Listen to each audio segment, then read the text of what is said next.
Hey there and welcome to Scandal Steep. It was just after 7 p.m. when Katt Williams was removed from a hotel in Seattle's South Lake Union area. The situation had already begun spiraling earlier that day when an altercation at a nearby restaurant led to his arrest. But for Williams, this wasn't unfamiliar territory. It was just another chapter in a long, turbulent saga filled with confrontation, controversy, and confusion.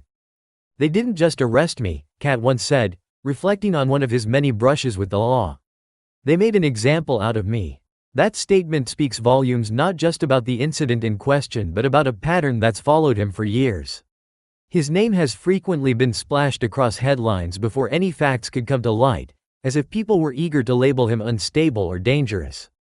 Whether it was an assault charge, a scuffle outside a comedy club, or being shoved into the public spotlight with cameras in his face, the focus was always on the spectacle, not the story behind it. And yet, no one seemed to ask the deeper question: why do these incidents keep happening? "I found out the hard way," he admitted in one interview. "They did things to me I didn't even know were legal." Despite repeated run-ins with the system, Katt never disappeared. He didn't retreat or vanish into silence. He fought. He took on Hollywood executives. He called out rappers, agents, producers, and moguls by name. He openly accused industry figures of stealing ideas, even naming people like Steve Harvey for allegedly lifting entire routines from other comedians like Mark Curry. But perhaps the most chilling moments of his journey are the ones that rarely make headlines. Like the time his home was broken into not once but repeatedly. These weren't just random burglaries.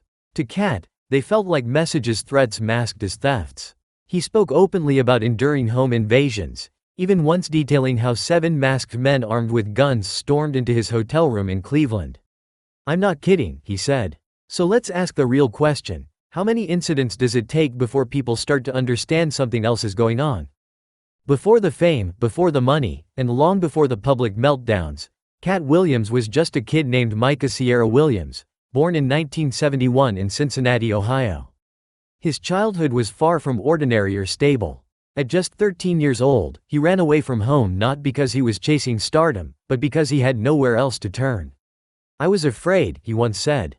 "But I couldn't be that afraid because I knew what had happened to Jesus. I knew I wasn't in the wrong for how I was feeling." With no real plan, he made his way to Florida, where he ended up homeless, sleeping in parks and struggling to survive. While most kids his age were in middle school learning algebra or playing basketball, Katt was navigating the brutal realities of the streets. But even in the darkest moments, his mind never stopped working. During this time, he spent hours each day at public libraries, often reading up to 12 books a day in an attempt to educate himself. "When you're about 6 or 7 years old and you read the whole encyclopedia, you start to think you're one of the smartest people in the world," he said, half joking, half proud. That hunger for knowledge, born out of loneliness and neglect, shaped him.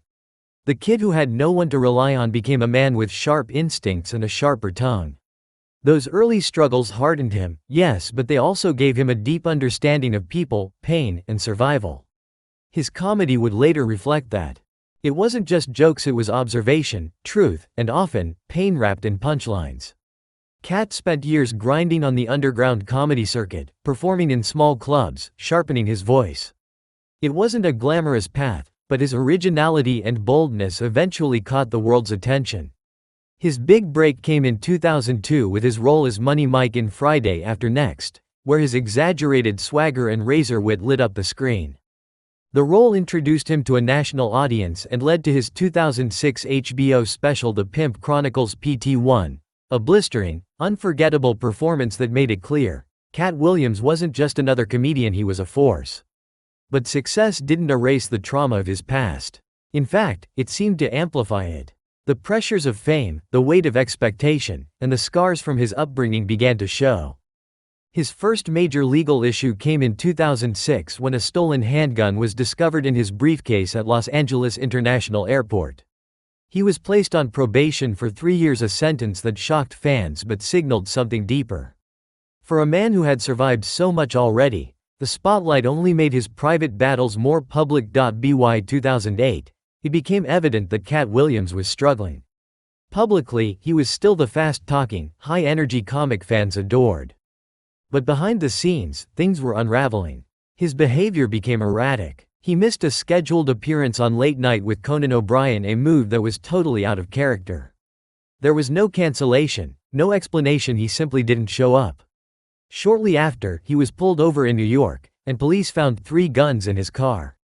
Katt had always made it clear he carried for protection, but getting caught in a city with notoriously strict gun laws was serious. He was arrested, but in true Katt fashion, he posted bail and still made it to his comedy performance at Carnegie Hall that same night. It was the kind of stunt only he could pull off, defiant, dedicated, and slightly unhinged. But people began to worry, was Katt okay? Just days later, on November 14, 2008, a troubling incident occurred in Sumter, South Carolina. Katt showed up at a local motel wearing a bathrobe, talking to himself, and appearing dazed. He looked lost, confused, and exhausted. Alarmed, the motel staff called police. But instead of arresting him, they transported him to a hospital for psychiatric evaluation.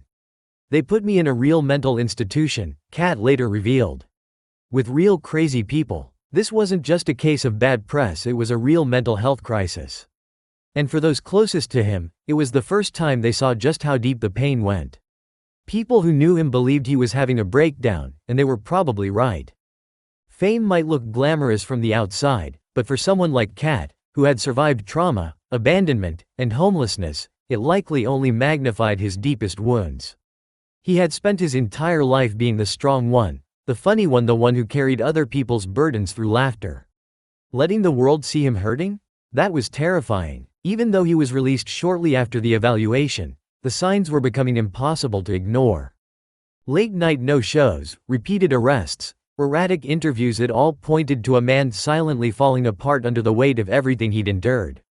If 2008 was when the cracks in Katt Williams's armor began to show, then 2012 was when everything shattered.